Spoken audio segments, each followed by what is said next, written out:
അങ്ങനെ നമ്മുടെ February month end ആവുമ്പോഴാണ്. ഇനി നെക്സ്റ്റ് മന്ത് റമദാനാണ്. സോ ഞാൻ വിചാരിച്ചു ബിഫോർ ദാറ്റ് ഈ ഒരു വ്ലോഗോടുകൂടി പോസ്റ്റ് ചെയ്യണം. കാരണം കുറേ നാളായിട്ട് എന്നോട് കുറേ പേര് ചോദിക്കുന്ന ഒരു റെസിപ്പി ഉണ്ട് കേട്ടോ.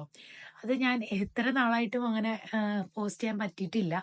സോ ഇനിയുള്ള വ്ളോഗ്സ് എല്ലാം ഇൻഷാല്ല ഞാൻ എന്തായാലും മാക്സിമം റമദാൻ വ്ളോഗ്സ് പോസ്റ്റ് ചെയ്യാൻ വേണ്ടിയിട്ട് ട്രൈ ചെയ്യുന്നുണ്ട്. സോ ബിഫോർ ദാറ്റ് ഞാൻ ആ ഒരു റെസിപ്പി കൂടി ഈ ഒരു വ്ളോഗിൽ കാണിച്ചു തരാമെന്ന് വിചാരിച്ചു.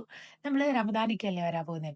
സോ നിങ്ങൾക്ക് ആർക്കെങ്കിലും ഈ ഒരു റെസിപ്പി യൂസ്ഫുൾ ആവുമെങ്കിൽ ആവട്ടെ എന്ന് കൂടെ വിചാരിച്ചിട്ടാണ് കേട്ടോ. So it's a gentle reminder, ഇതൊരു ഡേ ഇൻ മൈ ലൈഫ് അല്ല, ഇറ്റ്സ് എ റെസിപ്പി വ്ളോഗ്. അപ്പോൾ നോർമലി എല്ലാവരും എന്നോട് പറയുന്നത് കൂടുതലും day in my life vlog post ചെയ്യാനായിട്ടാണ് കേട്ടോ. വളരെ റെയർ ആയിട്ടാണ് മറ്റുള്ള കുറേ like makeup, skin care vlogs ഒക്കെ പറയാറ്. ബട്ട് മോസ്റ്റ്ലി എൻ്റെ വീഡിയോസിൽ വരുന്ന കമൻസ് എന്ന് പറയുന്നത് ഡേ ഇൻ മൈ ലൈഫ് തന്നെയാണ് കേട്ടോ. ബട്ട് ഞാനിങ്ങനെ ചില പോയിന്റിൽ ആലോചിക്കുമ്പോൾ ഒരുപാട് day in my life post ചെയ്യുമ്പോൾ ചിലപ്പോൾ നിങ്ങൾക്ക് ബോറടിച്ചാലോ, അല്ലെങ്കിൽ എൻ്റെ ലൈഫിൽ എനിക്ക് ഇത്ര ഒരു വാവ് മൊമെന്റ് എന്ന് പറയാനായിട്ടുള്ള കാര്യങ്ങളൊന്നും അങ്ങനെ എല്ലാ ദിവസവും നടക്കുന്നില്ല. സെയിം പാറ്റേൺ, സെയിം റൊട്ടീനാണ്. സോ അതുകൊണ്ടാണ് ഈ കുറച്ച് ദിവസമായിട്ട് ഞാൻ വ്ലോഗ് ഇടാൻ വേണ്ടിയിട്ട് കുറച്ചൊന്നും മടിക്കുന്നത്. കാരണം സെയിം കാര്യങ്ങൾ നിങ്ങൾക്ക് കണ്ടു കഴിഞ്ഞാൽ ബോറടിക്കും. ഓഫ് കോഴ്സ് എനിക്കാണെങ്കിലും ബോറടിക്കും. ബട്ട് എന്നാൽ പോലും കുറെ പേര് എൻ്റെ അടുത്ത് പോസ്റ്റ് ചെയ്യാൻ പറയുന്നുണ്ട് കേട്ടോ. So I thought of doing A Ramadan series. എനിക്കറിയില്ല ഇത് ഞാൻ 100% വ്ലോഗ് പോസ്റ്റ് ചെയ്യുമെന്നൊന്നും. ബട്ട് ശരിക്കും ഞാൻ ആഗ്രഹിക്കുന്നുണ്ട് ഒരു 30 days സീരീസ് പോലെ വ്ലോഗ് പോസ്റ്റ് ചെയ്യാൻ. I know it's difficult because at some points work life അതുപോലെ നമ്മുടെ ഡെയിലി എൻ്റെ റൊട്ടീനും ബാലൻസ് ചെയ്ത് പോകാൻ ഭയങ്കര ഒരു പണിയുള്ളൊരു കാര്യമാണ്. സോ പ്ലസ് അതിൻ്റെ കൂടെ വീഡിയോ ഷൂട്ടിങ്ങും കൂടെ വന്നു കഴിഞ്ഞാൽ it takes extra effort, extra time എല്ലാം പോകുന്നുണ്ട്. സോ അതുകൊണ്ടാണ് എപ്പോഴും കൺസിസ്റ്റൻ്റ്ലി ഈ ഒരു കഴിഞ്ഞ ഒരു മന്തായിട്ട് ഞാൻ പോസ്റ്റ് ചെയ്യാണ്ട് ഇരുന്നത്. ആൻഡ് കുറേ കാര്യങ്ങൾ അതിൻ്റെ ഇടയിൽ വന്നു.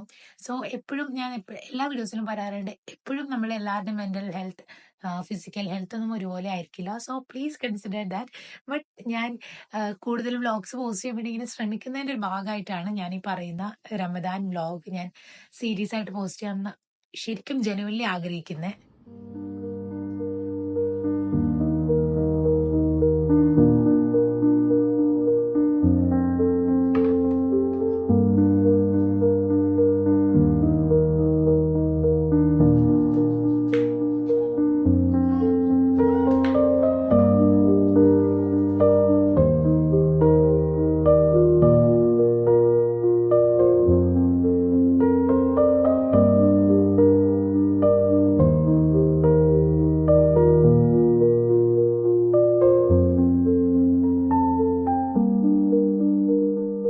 ഇനി നിങ്ങൾ കുറെ പേര് എന്നോട് റിക്വസ്റ്റ് ചെയ്തിട്ടുള്ള ഒരു സ്പെഷ്യൽ ചിക്കൻ കറി റെസിപ്പി ഞാൻ ഷെയർ ചെയ്യാം.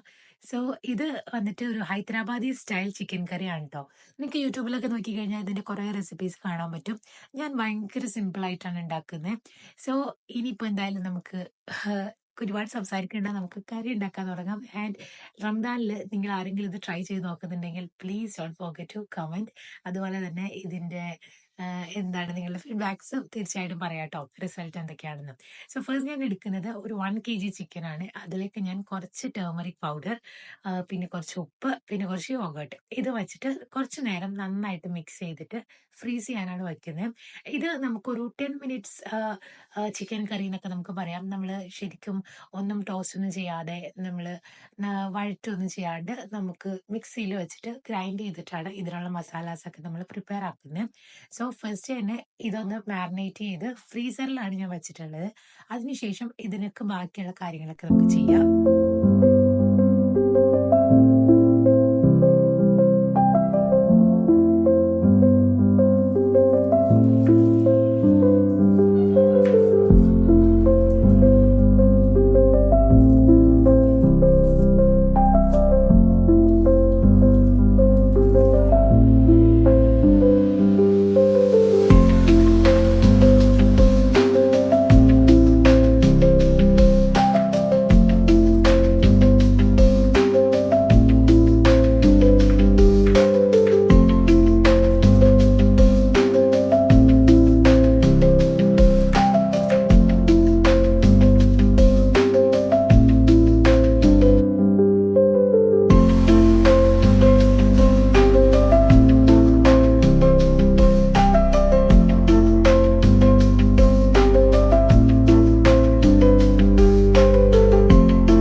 മാരിനേറ്റ് ചെയ്ത ചിക്കനിലേക്ക് നമ്മൾ ചേർക്കുന്ന ഒരു മസാലയാണ് ഫസ്റ്റ് നമ്മൾ പ്രിപ്പയർ ആക്കുന്നത്.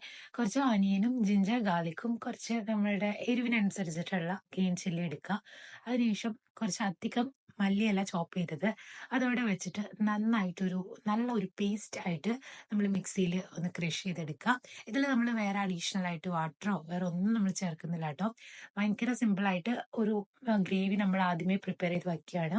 അതിനുശേഷം ഒരു 10 മിനിറ്റ്സ് ഒക്കെ നമ്മൾ ഫ്രീസറിൽ ഫ്രീസ് ചെയ്തിട്ടുള്ള ചിക്കൻ എടുക്കുക കേട്ടോ. നമ്മൾ ഈ ഫസ്റ്റ് പ്രിപ്പയർ ആക്കി വെച്ചിട്ടുള്ള ഈ ചിക്കൻ ഫ്രീസ് ചെയ്യുന്നതുകൊണ്ട് തന്നെ നമ്മൾ ഒരുപാട് നേരം ഫ്രീസറിൽ വെക്കേണ്ട, ഒരു 10 മിനിറ്റ്സ് ഒക്കെ മാക്സിമം വെച്ചാൽ മതി. അതിനുശേഷം നമ്മൾ ഇപ്പം മിക്സ് ആക്കിയിട്ടുള്ള ഈ ഒരു മസാല, ആ ഒരു മസാല നമ്മൾ ഈ ഒരു ചിക്കനിലേക്ക് ചേർത്ത് കൊടുക്കുകയാണ്. ആൻഡ് നല്ല രീതിയിൽ ഒന്ന് മിക്സ് ചെയ്ത് വെച്ചിട്ട് അതും ഈ പറഞ്ഞ പോലെ തന്നെ നമുക്ക് കുറച്ച് നേരം, അത് കീപ്പ് ചെയ്യണമെന്നൊന്നുമില്ല, കുറച്ച് നേരം മാത്രം വെച്ചാൽ മതി. ഇതൊന്നും നമുക്ക് ഇത്ര ടൈം ഇങ്ങനെ കീപ്പ് ചെയ്ത് വെക്കണമെന്നൊന്നുമില്ല. ആസ് ഓൾവേസ് എത്ര നേരം വെക്കുന്നോ അത്ര നല്ല ടേസ്റ്റ് ഉണ്ടായിരിക്കും. പക്ഷേ നമുക്കിപ്പോൾ ടൈമൊന്നും ഇല്ല, ഇങ്ങനെ മസാല മിക്സ് ചെയ്ത് വെക്കാൻ ടൈമൊന്നും ഇല്ലെങ്കിൽ നിങ്ങൾക്ക് ജസ്റ്റ് മസാല മിക്സ് ചെയ്തിട്ട് പെട്ടെന്ന് തന്നെ കറി ഉണ്ടാക്കാനും പറ്റും. സോ നമ്മളുടെ മിക്സിങ് പാർട്ടൊക്കെ കഴിഞ്ഞു. ഇനി ഞാനൊരു പാൻ എടുത്തിട്ട് അതിലേക്ക് കുറച്ച് നമ്മളുടെ കോക്കനട്ട് ഓയിലാണ് യൂസ് ചെയ്യുന്നത്. കോക്കനട്ട് ഓയിൽ, അതിൽ 2 ഗ്രീൻ ചില്ലി ആഡ് ചെയ്തിട്ടുണ്ട്. പ്ലസ് നമ്മൾ ചെറിയ ജീരകത്തിന്റെ പൊടിയും അതുപോലെ മല്ലിപ്പൊടിയാണ് ചേർക്കുന്നത്. നമ്മളുടെ ഒരു കണക്കിനനുസരിച്ചിട്ട്, എനിക്കിതിന്റെ കണക്ക് പറയാൻ കറക്റ്റ് ആയിട്ട് അറിയില്ല കേട്ടോ. സോ അതൊന്ന് ജസ്റ്റ് ഒന്ന് നന്നായിട്ട് അതിന്റെ ഒരു പച്ചമണമൊക്കെ മാറി കഴിയുമ്പോൾ നമ്മൾ ഓൾറെഡി മിക്സ് ആക്കി വെച്ചിട്ടുള്ള ഈ ഒരു ചിക്കൻ അതിലേക്ക് ചേർത്ത് കൊടുക്കുകയാണ്. ആൻഡ് നന്നായിട്ട് മിക്സ് ചെയ്ത് കുറച്ച് നേരം മൂടി വെക്കുകയാണ് കേട്ടോ. ഇതിന്റെ വെള്ളമൊക്കെ ഒന്ന് ഇറങ്ങി ശരിക്കും അതിൽ കിടന്നൊന്ന് നന്നായിട്ട് വേവാൻ വേണ്ടിയിട്ടാണ് നമ്മളിങ്ങനെ ചെയ്യുന്നത്.